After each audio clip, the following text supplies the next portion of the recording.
Bonjour à tous. Alors, je remets ça comme il faut. Voilà. Alors, il s'agissait de la grande fugue en ré majeur de Jean-Sébastien Bach. Moi, j'aime bien commencer un petit concert d'orgue avec le grand maître, donc, à savoir Jean-Sébastien Bach. En plus, cette fugue permet, parce que je l'ai choisie ainsi, de vous montrer plusieurs façons de faire sonner cet orgue, puisque j'en ai rajouté au fur et à mesure. Alors justement, qu'est-ce que j'ai rajouté au fur et à mesure? Eh bien, j'ai rajouté ce qu'on appelle des jeux d'orgue, c'est-à-dire des instruments de musique, puisque l'orgue, en général, est comme une espèce d'orchestre à lui tout seul, avec autant d'instruments de musique que vous voyez de tirants de registres. Alors, comme là j'ai tout enlevé, du coup, il n'y a plus de son nulle part, hein, les pieds des tuyaux sont bouchés tout simplement, et puis quand je tire un tirant de registre, je permets à un instrument de musique de jouer, à un jeu. Et qu'est-ce qu'un jeu? Eh bien, c'est une grande flûte de Pan qui a autant de tuyaux que de notes, bien sûr. Hein. Voilà, là je viens de vous faire jouer 13 tuyaux successivement. Et ici rien, puisque ce jeu, ici, là, toute cette zone-là, est affectée au premier clavier. Alors, quand je tire un autre jeu, donc, vous vous souvenez du premier, j'en tire un autre, je fais évidemment sonner un autre tuyau. Ce qui fait que quand je mets les deux à la fois, j'ai deux tuyaux qui sonnent quand j'appuie sur une seule touche, etc. Alors, chaque clavier a les siens. Je rappelle que la pédale a les siens aussi, puisque nous avons 4 claviers ici, 3 pour les mains, 1 pour la pédale. Voilà, j'ai mis un jeu de pédale, donc voilà comment il joue. Si je l'enlève, il ne se passe rien, donc la pédale a ses propres jeux.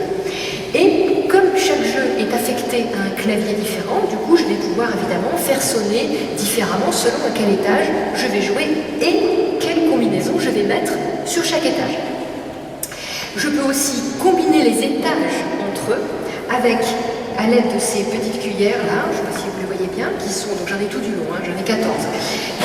Donc par exemple celle-là permet d'accrocher ces deux claviers ensemble, c'est-à-dire que quand je mets un jeu ici, si je ne le mets pas ici, il ne se passe rien, puisque j'ai mis un jeu ici et rien là, sauf si j'enclenche cette petite pédale, auquel cas à l'intérieur les touches s'accrochent les unes aux autres, hein, tout bêtement, hein, et du coup, quand je joue ici, je joue ça aussi. Donc j'additionne ces deux claviers, etc.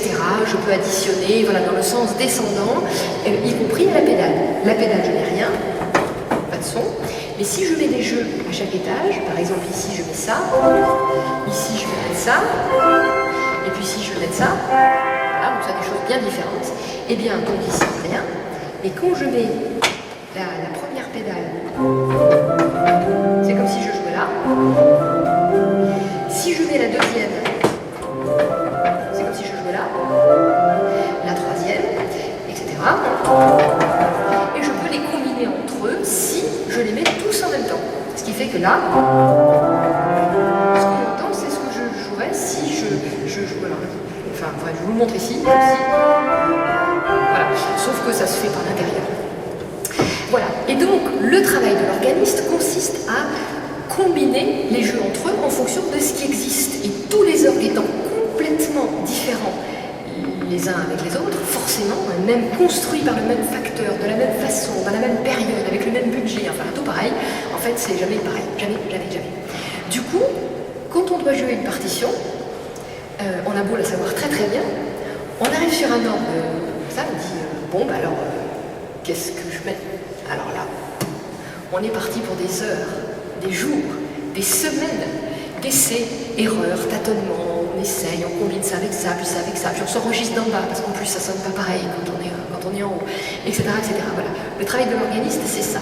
Et donc, puisque nous en sommes dans le cadre du patrimoine, je vais vous présenter donc cet orgue particulièrement, construit en 1846 par Aristide Cavaillé-Coll, immense facteur d'orgue qui a construit énormément, des milliers et des milliers d'orgues neufs, hein, à partir de rien, il a restauré aussi des anciens.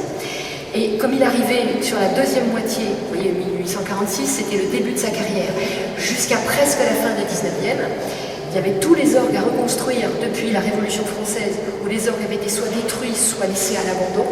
Donc il a eu énormément de travail. Alors, il avait une entreprise, hein, ils sont montés jusqu'à plusieurs centaines de salariés, hein, mais c'était lui le patron, c'était lui le concepteur, créateur, et il y a eu énormément de nouveautés.